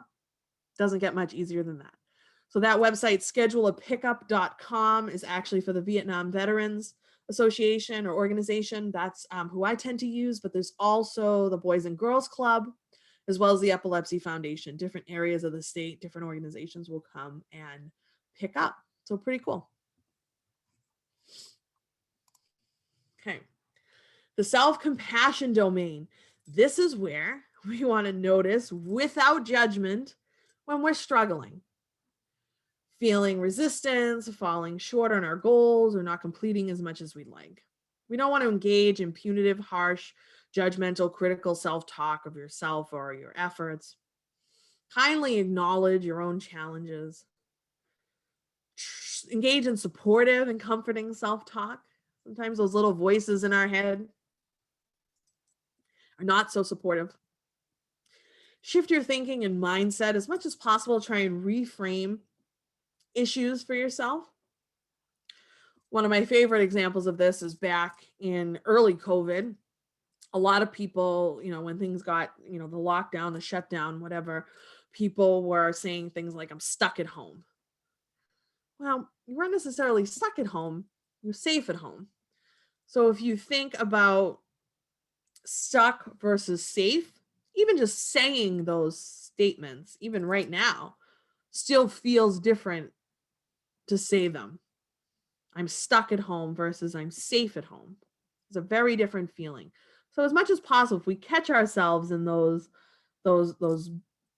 fixed mindset perspectives and those not from a place of self-compassion, we can reframe them for ourselves. I noticed in a couple of comments in the chat. Yep. Big Brother and Big Sister is another organization that'll come and do pickups. And then so introverts enjoy being home. I'm an extrovert and I'm actually enjoying being home also. Think I get to instead of I have to. Oh, I like that. We're going to talk about another little shift you can do as well in just a second, but I like that. I get to instead of I have to. That also feels very different. You can remind yourself that challenge and failure are part of the human experience, and you can allow yourself to feel your feelings. So maybe you allow yourself to cry or whatever that looks like for you. It's okay. It's more than okay. It's valid. Okay. The plant experiment. I love sharing this. So IKEA did this a couple of years ago. They actually did it in a school. So they took 2 plants under the same conditions, meaning they were the same like size when they started. They received the same sun, the same water, the same food. Everything was the same. They were placed in a hallway in a school in these boxes, like these cases, these clear cases. And each one had a speaker box on either side. One plant every day for 30 days only heard bullying comments, negative, harsh, critical things. The other plant heard positive, compassionate, comforting compliments, and things of that nature. After 30 days, 1 month, that's the outcome of the plants. That poor plant on the left, I just want to give it a hug. It looks so sad. So think about that when you think about those voices in your own head and what they're saying. And if they're not being super supportive, you don't want to be that little plant on the left. We're basically houseplants with more complicated emotions. Okay. Jenna set us up in the chat with shifting our language around I get to versus I have to. So I'm going to encourage you also to take that one step further and drop the shoulds. So we tend to say a lot of things to ourselves like I should do this. I should do that. When you use the word should, what you're implying is that something you're doing is not good enough. You're not good enough. Your efforts are not valuable. Having goals is great, but shoulds can be destructive. So I want you instead, do I need this? Or do I want this? Or do I feel like I should? So is it a need or a want? If it is, then just own it and shift it with a I need to or I want to. If it is still a should, see if you can figure out what it is that you actually need or want to do. So if you practice dropping the shoulds, you'll notice that it loses its power. It actually gives you the power back. So let's use an example. So I should go to the gym. I should go to the gym. Ugh, feels yucky, right? Maybe it doesn't for you, but for me, it feels yucky. So is it a need or a want? No. What is it that I want to do? I want to move my body. So I want to dance. So then own it. So I want to dance. It doesn't have to be I should go to the gym. So little shifts like that. And should is one of those words you'll start to notice now when you say things like I should, you're like, ugh, and pay attention to how it feels. And see if it's a want or a need, and then own it. So if I instead of saying I should go to the gym, I want to go to the gym. Well, that's much stronger. That's more likely to happen. So figure it out what it is for you. Our thoughts and our language is very powerful. Okay. Our spiritual domain of self-care. This is where we want to experience meaning or a larger purpose for ourselves in our schoolwork and as well as our private and personal life. We want to spend time in a spiritual place. For some folks, that may be church or outside nature, or maybe a meditation room or some other type of self-care space. We can read, watch, or listen to things that are inspirational. We can spend time with others who share our worldview, or we can spend time doing something that we know will make a difference. So perhaps volunteering at a soup kitchen or taking time out to help someone else. Teachers in general tend to score really well in this domain because we can see that our work has value. We can see it every day in the students and families that we work with. We know that our work is valued and meaningful, even if it doesn't always feel that way. We know that. We know why we went into this field. It wasn't for the money and the fame. We went into it because it's a calling, and it's bigger than that. The work that we get to do. So teachers tend to do well in this domain, but generally speaking, that is the spiritual domain. Okay. I want to talk briefly about the laws of attraction. This is something that I try to practice in the spiritual domain for myself as part of my self-care routine. So if you're not familiar with The Secret, I would encourage you to read the book. It was from I think 2006. There's also a Netflix documentary. I will warn you, the Netflix documentary is very cheesy. So if you can get beyond the cheesy hokiness of it, it's really, really good. And the teachings and the concepts that it teaches you are very powerful and very real, but it is presented in a little hokey way. So the general premise is that what you think about, you bring about, and that your thoughts have a frequency and your thoughts become things. So this goes back to when we were thinking about, negative stuff, or if you spend time thinking about what you don't want to happen, you're actually giving it energy. So we want to ask the universe for things, believe it will come to us, and then allow ourselves to receive it. If you want to do something that I call intention setting journaling, you can actually write about what it is you want to attract and write about it as if you already have it. So you write about it in the present tense. So let's say you want to buy a new house. So you want to buy a house. You can write about all the things you want about that house in the present tense as part of your journaling practice. We're not going to go too far more into that today, but something I wanted to introduce to you in case this is a new concept, something you may want to explore further if this resonates with you. In case it wasn't painfully obvious, I'm throwing a lot of little bits of information at you in this presentation. I like to call it maybe a self-care buffet. So you can begin to pick and choose what's going to resonate for you. That's the best part about self-care. I can't necessarily tell you what's going to be good for you and your body. I can give you ideas and what research will shows and what works for me, but ultimately you have to decide what is going to work for you. Maybe it's breathing exercises. Maybe it's 5-minute dance parties. Maybe you're like, yeah, I really like that. Or maybe you're like, I like going to the gym. What's wrong with the gym? Go to the gym. Like, that's fine. You have to figure it out for yourself, and it's worth it. And you're worth it to put in the work to figure this out. So the whole idea of the law of attraction is that everything is energy, and like attracts like.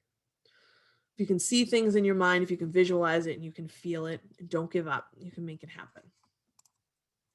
One of the best ways to do this, aside from intention setting journaling, is by creating a vision board. This is my vision board on the screen here.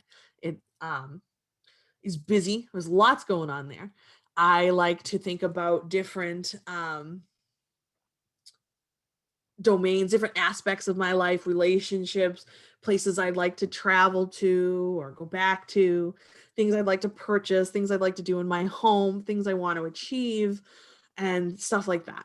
So that's kind of what I have on there. I also have reminders about intuitive eating. I have the 10 principles of intuitive eating, and I have some other little reminders, little mantras and things I like to use. And it's hung in a place where I can see it every day and try to reflect on it as much as possible. Jack Canfield talks about this a lot in the book, The Secret. Jack Canfield is the chicken soup author. If you remember those chicken soup books from the 90s, it's been around for a while, and definitely an expert in this field. So it's goal setting and intention setting. So it's how we can see that larger purpose, how we can make meaning of what we're doing and what we want to do in our goals in all areas of our life. You can use magazine clippings, pictures, quotes, affirmations, whatever it is, and really get into a place where you're seeing yourself achieve your goals. And I will tell you, it has worked in areas, certainly for myself, that I can speak from experience that this is a practice that works for me. I have written a couple of blog posts on it. Again, they are linked for you. They're also on my website at drmcselfcare.com. And they're linked for you on the sheet as well, the reference sheet, which I shared in the chat. We'll go ahead. I'm going to throw some more links for you. I'm going to throw the reference sheet back in there in case some folks joined us late. That is in there, as well as my email, my website, my Facebook community, and my Instagram page. I do hope that you stay in touch and reach out if you have any questions following today's presentation, certainly. And then lastly, I want to give you, we are going to end with a nice guided meditation, so we'll probably end right on time around 6:30. But I did also want to talk about, oh, hold on one second. Someone put something in the chat I want to read. One thing about the laws of attraction, the LOA community has a tendency to shame people for their issues, self-blame, kind of feel, so I would be wary of laws of attraction. I've seen people simply simplify this philosophy to a point where they are blaming themselves for getting a disease. Oh, as if they're more astute and positive thinking, they could have avoided the disease, hardship, suffering, etc. It has a tendency to promote toxic positivity, make people less compassionate towards people who are legitimately suffering. I've witnessed. So I'd be wary of the LOA community. Oh, goodness. Thank you for sharing that, Justine. That has not been my experience, but I could definitely see where that could be taken to that degree. And that was a great segue into my friendly warnings section about self-care and information that I'm going to share with you about this. And so, and I do really appreciate that that comment. So that is something to be mindful of. I do think the book, The Secret, and the documentary are good, but perhaps going further down that rabbit hole, you may experience some of what Justine is describing in the laws of attraction community as a whole. So we're going to talk right now about some controversies around self-care. If you can believe it, there are some. So John Kabat-Zinn, who we mentioned earlier with the definition of mindfulness, he actually coined the term McMindfulness. And what McMindfulness is it's really, big business and corporations have kind of co-opted some of this terminology and some of what we're talking about in ways to sell you products. in a way to market to you, to play on your sympathies, and to get you to buy things that, quite frankly, you don't need. They're not going to necessarily help you practice self-care. Of course, there are some tools you may want to purchase to support you, and that's fine. In my longer presentations, I go into some of those that I use, but they really aren't necessary. We're talking about the daily foundational work required that you do so you show up as the best you possible. Putting your needs first, setting those boundaries, getting your medical care, feeding your body, moving your body, figuring out how to soothe your body, getting enough sleep. That's what we're really talking about here. So McMindfulness ignores the ethical foundations of the meditative practices and traditions from which mindfulness has emerged and divorces it from its profoundly transformative qualities. There's a misconception that mental health issues such as depression and anxiety can be cured with a bath bomb and a smile. So that gets a little into that, to that toxic positivity, like the comment in the chat, which we have to be careful about. Our feelings are valid. And if people are telling you, just get over it, it could be worse, or just put on a smile and other stuff like that, that's really not helpful. That's devaluing how you're actually feeling. And there's nothing wrong with how you're feeling, and it's okay, and it's valid. And you do not need to spend a lot of money to practice self-care. There are businesses, again, that are making lots of money on playing on your sympathies and playing on your vulnerabilities. So there's all sorts of things out there now that is really, quite frankly, not necessary to practice self-care. It is a trending term on social media. At the time I looked, last time I looked, and this slide, last time I updated that number was a couple of months ago, so I'm sure it's even higher, that self-care is now mainstream, with trending with 37 million posts on Instagram.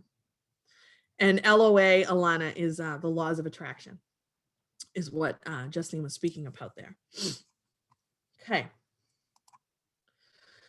So buyer beware. So you may start to notice this too, but as I was getting more into my dissertation studies and really studying self-care and beginning to, launch my side business, Dr. MC Self-Care Cabaret, and really put myself out there as an expert and sharing my expertise with others in hopes that they'll take better care of themselves, started to notice businesses using this term, and it actually kind of makes me crazy. So this is some examples, but overstock.com, this was what Self-Care Saturday, take 12% off. 12%.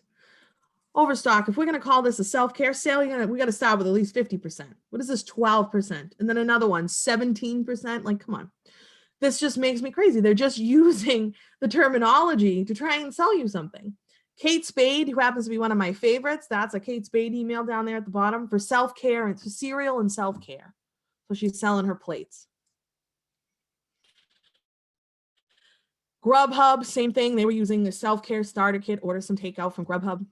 Okay, I mean, I appreciate the idea of like taking a night off from cooking maybe, and maybe ordering some yummy takeout, fine, but I'm not sure that those two, like, that really aligns. But they're trying to sell you things you don't need. And my last and absolute favorite example is Chronicle. And I like the show Chronicle, generally speaking, previously to this episode, but they did a self-care episode back during COVID, pretty early on. Like, this was maybe like last June or so.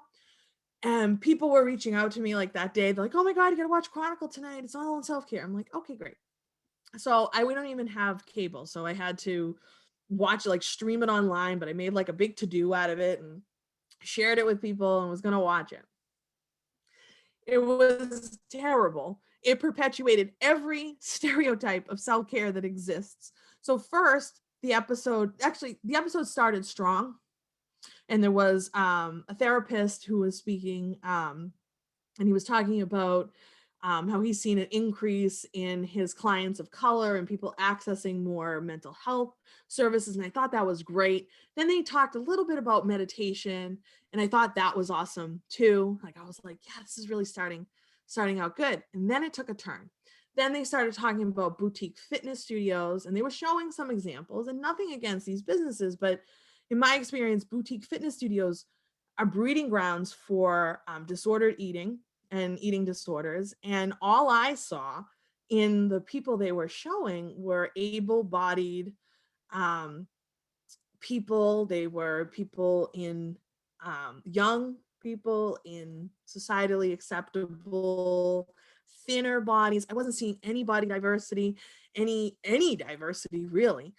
Then they went to an overpriced or a really high-end skincare store on Beacon Hill. Again, like not super accessible.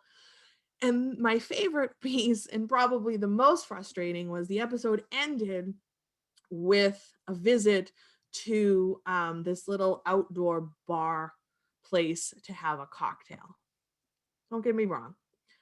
Fancy cocktails and drinks can certainly be a part of a self-care practice and part of your life and a healthy lifestyle.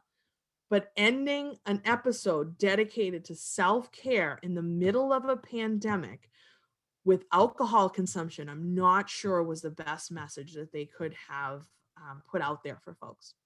So I was actually really upset by this episode and did I sent them a letter, and you can actually read the letter on my website. I may have on my blog, I may have linked it actually to the reference sheet, because I was knew I would be talking about this today and wanted to make sure that the takeaway is to be careful about the messaging that you're listening to. There's a lot of self-proclaimed experts on social media and people that we follow, and we want to make sure that their messaging is true and authentic and genuine and really with your best interests in heart, and not just to sell you some products you don't need or sell you some other program that is not going to work. And that we're really being mindful about that for ourselves. So now that I just shared that with you, you'll probably see other examples. You can be like, oh my God, Dr. MC would go crazy over this. It's true. I would. And I see the 10% Happier app talks and warns a lot about mindfulness. Nice. Very honest, supportive approach to mindfulness and self-care, in my opinion. Excellent. I've heard a lot about the 10% Happier. It's a podcast, I believe. And they it's been recommended to me. I haven't actually listened to it, but I've heard that that's pretty good. Okay, another comment in the chat. You're very welcome. Self-care. Great. Book and podcast variety of guests. Awesome. So that's the 10% Happier. So check that out. All right. We are rounding out our presentation here. And so I've thrown so much at you, and you're probably thinking, this is not happening for me. I can't do all the things every day. This lady is crazy. Well, I want you to think of it this way. I get it. You can't do all the things every day. It's not possible. It's not sustainable.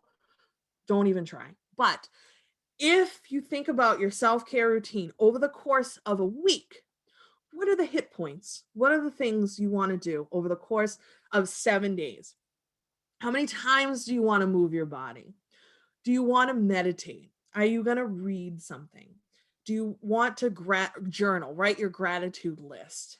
Are you going to do any type of meal prep? Do you have do you have a doctor's appointment? Like, what is it that you want to do? So I like to lay it out. I call it Dr. MC's Self-Care Success Board. And it hangs right here in this room behind me. And every week I have my it's a whiteboard, a magnetic whiteboard. And I use day of the week magnets.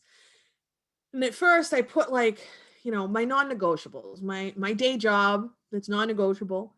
And maybe I'm giving a presentation for the MTA in one afternoon, and maybe I have a Reiki appointment on another day. Okay, so what else? Maybe I want to meditate. So we fit that in. So once I can kind of see my week laid out in front of me, and you can do this in a calendar app. It doesn't have to be, this. I like boards and colorful visual reminders constantly in my face. But then you can kind of slot in what it is you need to do. So maybe you're going to ride your stationary bike for 10 minutes twice that week, or you're going to have 3 5-minute dance parties. plan them out, schedule it out, check them off, really feel that success that you achieved it. So if you think of it, not just every day, because every day is hard to achieve excellence and do all of these things. That's not realistic. But again, over the course of 7 days, well, that feels a little more realistic. It feels a little more doable. And start small. Please don't let the takeaway of the last 2 hours be that now you have to revamp everything and do all these things starting tomorrow. No, try to pick one that you can do and build on that. See how that feels for a while. And then maybe you can add something else. But it doesn't have to be everything all at once. Okay. How are we feeling now? We have about 8 minutes left. I would like to end with a guided meditation. It's only about 7 minutes or so, 6 minutes. Do folks want to do that? Or do we want to be done? Sure. All right. Yes, please. All right, cool. So if you're in it to win it with me, if you need to go right at 6:30, I won't be offended. But if you can hang on for a couple of minutes, we will go through this guided meditation. Excellent. All right. So let's get comfy. Let's get comfy in our chair. You're gonna feel even better. In my Instagram and everything, I'll put those links for you again. Everything is linked in the reference sheet. Dr. MC Self-Care, DRMC Self-Care. You can follow me on Instagram, Facebook, YouTube, Pinterest, all the platforms. All right. Excellent. And I love being honest. So you're welcome. All right. To begin, make yourself comfortable. Adjust your clothing as needed. And assume a comfortable position. First, before the calming color relaxation begins, notice how your body feels in this moment. Passively pay attention to the state of your body right now. Do not try to change anything. Simply notice how your body and mind feel. Feel your body begin to relax slightly as your shoulders drop a little lower, your jaw loosens so your teeth are not touching, and your eyelids start to feel heavy. Take a deep breath in, hold it, and slowly breathe out. Now notice your breathing. Your body knows how much air you need. So notice with interest how your breath goes in and out. Feel the pause after you inhale and before you exhale, and the pause before drawing another breath. Allow your body to relax and your mind to focus on the calming color relaxation. Allow the relaxation to occur naturally. Allow and observe. Create a picture in your mind of the color red. Imagine red of all shades. You may picture red objects, a red landscape, or just a solid color. Imagine all the different tones of red. Roses, bricks, apples, sunset. Enjoy the color red. Now allow the color you are imagining to change to orange. Picture the color orange. Infinite shades of orange, flowers, pumpkins, carrots. Fill the entire visual field of your mind's eye with the color orange. Enjoy orange. Visualize the color yellow. See in your imagination all the various shades of yellow. Allow yellow to fill your vision. Lemons, flowers, fall leaves. Imagine the endless tones of the color yellow. Imagine yourself surrounded with the calming color yellow. Immerse yourself. Enjoy yellow. Let the color you are imagining become green. Fill your imagination with the color green. Endless shades and tones of green. Plants, leaves, grass.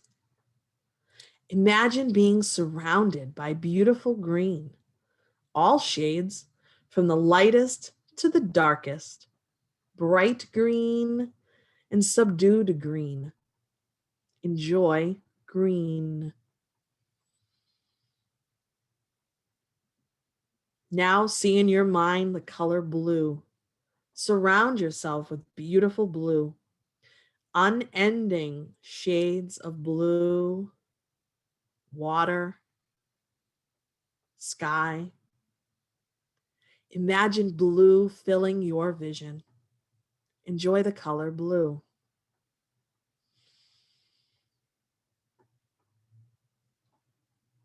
Allow the color in your imagination to become violet. Focus on the multitude of purples around you. Flowers, eggplant, sunrise. Immerse yourself in the color violet. Enjoy violet. Now allow your attention to return to your breathing. Notice how calm and regular your breathing is now. Meditate on the calming color relaxation once more.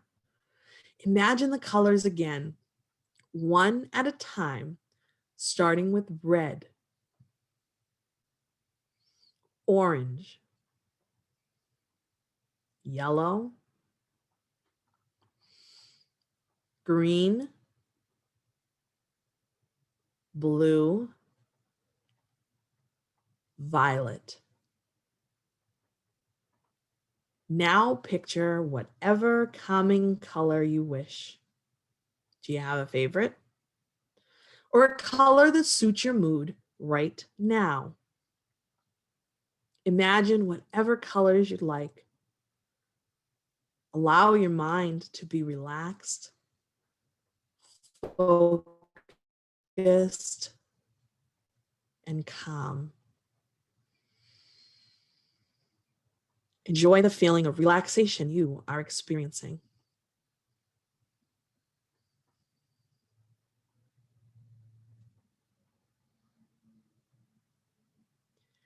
Now it is time to return your attention to your regular activities. Become more alert with each breath you take, more aware of your surroundings. Stretch your muscles and open your eyes, fully alert and calm. That was the calming color relaxation. This is actually a script from the Inner Health Studio. I did not write that. I just want to clarify that.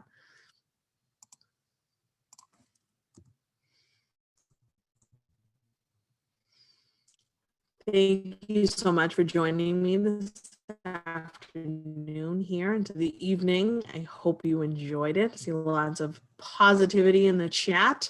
There is a recording of my leading that on Facebook, so you can always access that again. So you're very welcome. This is my Bitmoji self-care space. This is it, Dr. MC's Self-Care Cabaret. You're so very welcome. And here's all of my contact information. Again, please feel free to reach out. And I'm happy to continue to be a resource. Please follow me on social media. You're all so, so welcome. Thank you. And all the love and light and well wishes sending your way. And thank you so much. Bye. You're welcome. Bye. Thank you.